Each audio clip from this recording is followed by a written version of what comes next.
ચાલો એક પળ માટે કલ્પના કરીએ. વર્ષ છે 2026 અને પશ્ચિમ એશિયા ભીષણ યુદ્ધની આગમાં સળગી રહ્યું છે. આજના આ વિશ્લેષણમાં આપણે એક એવી જ કાલ્પનિક પણ ભયાનક પરિસ્થિતિની વાત કરીશું જેમાં ઈરાન, ઇઝરાયેલ અને અમેરિકા એકબીજાની સામે આવી જાય છે અને તેના કેવા પરિણામો આવી શકે છે. તો સીધા જ એ સમયમાં જ જઈએ. માર્ચ 2026. માહોલ એકદમ ગરમ છે. ઈરાન, ઇઝરાયેલ અને અમેરિકા વચ્ચે એક ભીષણ યુદ્ધ ફાટી નીકળ્યું છે. આખી દુનિયાનો શ્વાસ અદ્ધર છે અને બધાની નજર આ સંઘર્ષ પર ટકેલી છે. પણ આ બધું શરૂ કેવી રીતે થયું? આ વિનાશક યુદ્ધની ચિંગારી ક્યાંથી ઉડી? ચાલો જાણીએ. જુઓ, આ કોઈ અચાનક બનેલી ઘટના નહોતી. એની પાછળ એક આખો પ્લાન હતો, એક સુનિયોજિત અને ઘાતક હુમલો જે આ યુદ્ધનું કારણ બન્યું. તો ચાલો આપણે એ નિર્ણાયક ક્ષણમાં પાછા જઈએ જેણે આ આગને ભડકાવી. તો તારીખ હતી 28 ફેબ્રુઆરી 2026. આ એ દિવસ હતો જેણે આખા પ્રદેશનું ભવિષ્ય બદલી નાખ્યું. આ દિવસે અમેરિકા અને ઇઝરાયેલે મળીને ઈરાન પર હવાઈ હુમલાઓનો પહેલો અને સૌથી મોટો દોર શરૂ કર્યો. અને આપણે કોઈ નાની મોટી અથડામણની વાત નથી કરી રહ્યા. આ એક ઓલ આઉટ અટેક હતો. અમેરિકી અને ઇઝરાયેલી ફાઇટર જેટ્સે ઈરાનના પરમાણુ મથકો, એમના લશ્કરી થાણાઓ અને એમના નેતાઓના ઠેકાણાઓ પર સેંકડો હુમલા કર્યા. આનો એક જ હેતુ હતો, ઈરાનની કમર તોડી નાખવાનો.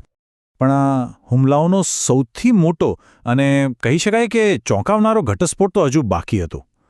ખબરો એવી આવી કે ઈરાનના સર્વોચ્ચ નેતા અલી ખામેની અને બીજા ઘણા મોટા અધિકારીઓ આ હુમલામાં માર્યા ગયા હતા. આના કારણે ઈરાનમાં એક મોટું પાવર વેક્યુમ એટલે કે સત્તાનું શૂન્યાવકાશ સર્જાયો અને આખો દેશ અરાજકતા તરફ ધકેલાઈ ગયો. તો સવાલ એ જ છે કે આખરે આટલું મોટું, આટલું જોખમી પગલું ભરવાની જરૂર કેમ પડી? શું કારણો હતા આ ભયાનક સંઘર્ષ પાછળ? ચાલો હવે એ પરિબળોને જરા ઊંડાણપૂર્વક સમજીએ. જુઓ, આ હુમલા પાછળ મુખ્યત્વે બે કારણો ગણાવવામાં આવે છે. પહેલું, ઈરાનનો પરમાણુ કાર્યક્રમ. અમેરિકા અને ઇઝરાયેલને સતત એ ડર હતો કે ઈરાન પરમાણુ બોમ્બ બનાવી રહ્યું છે, જેમના માટે મોટો ખતરો બની શકે છે. અને બીજું, જે ઓફિશિયલ કારણ જાહેર કરાયું, એ હતું ઈરાનમાં શાસન પરિવર્તન.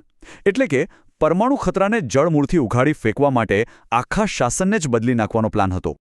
હવે જ્યારે આટલા મોટા પાયે હુમલા થાય તો એની અસર પણ એટલી જ જબરદસ્ત હોય છે, ખરું ને?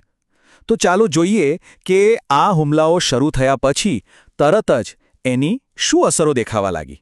યુદ્ધની સૌથી પહેલી અસર પડી અર્થતંત્ર પર. જાણે કે આખા પશ્ચિમ એશિયાનું અર્થતંત્ર થંભી ગયું. બધી ફ્લાઇટ્સ રદ થઈ ગઈ એટલે ઉડ્ડયન ઉદ્યોગ પડી ભાંગ્યો. કોઈ ફરવા આવે નહીં એટલે પર્યટન ઉદ્યોગ પણ ઠપ થઈ ગયો. પણ આ તો કંઈ જ નહોતું. અસલી વાવાઝોડું તો એનર્જી માર્કેટમાં આવ્યું. તેલના ભાવ તો જાણે આકાશને આંબી ગયા અને એની અસર સીધી આખી દુનિયાના અર્થતંત્ર પર પડી અને ગ્લોબલ સપ્લાય ચેઇન ખોરવાઈ ગઈ. તો આપણે જોયું કે આ કાલ્પનિક સંકટ કેવી રીતે શરૂ થયું, એની પાછળના કારણો શું હતા અને એની તાત્કાલિક અસરો કેવી હતી.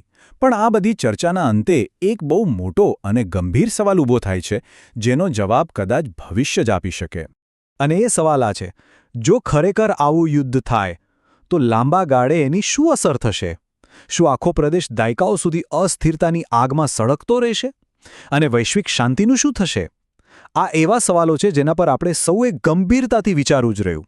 કારણ કે આજની દુનિયામાં કાલ્પનિક અને વાસ્તવિકતા વચ્ચેની ભેદરેખા બહુ પાતળી છે.